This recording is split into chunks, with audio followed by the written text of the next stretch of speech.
这是一幅被注入了人物灵魂的画作。你确定这是一幅画，而不是一个笑话吗？不是思夜，你这眼睛是……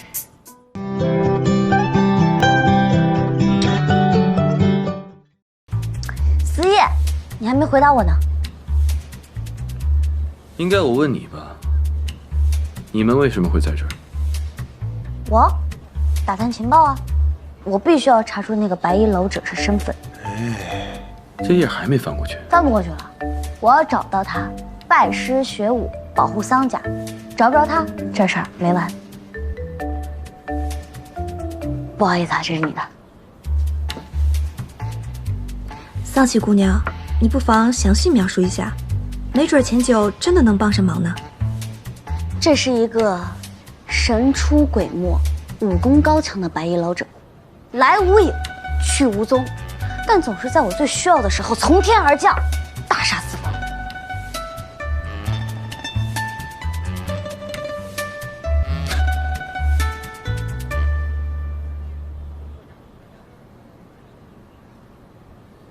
啊，我这么形容确实是太虚无缥缈了。青牛姑娘，你这里可有文房四宝、笔墨纸砚？我来给你们挥毫作画一幅，让你们好生看看。张妈妈，请文房四宝。是。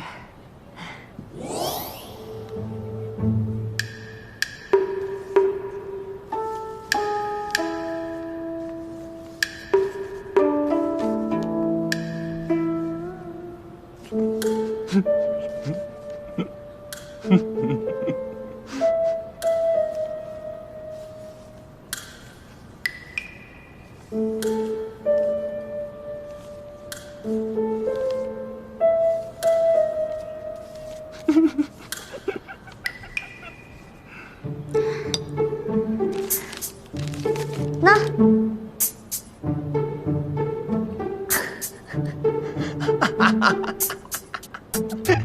你们这是什么态度啊？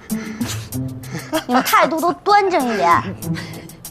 这是一幅被注入了人物灵魂的画作。你确定这是一幅画，而不是一个笑话吗？不是思夜，你这眼睛是眼睛真好看。我承认我这是出了国子监的，确实是有些飘了。不过你们不得不否认的是，这是一幅无可替代的画作。你看，这完美的头型，以及他潇洒的这个身姿，完完全全的捕捉到了这个人物最有生命力以及最有辨识度的地方。辨识？没有感觉到吗？好看，仔细瞧瞧，真的没感觉到。哎，大家今天就当没看过这个笑话。我不可以让别人知道国子监的剑生作画水平竟然是这样的。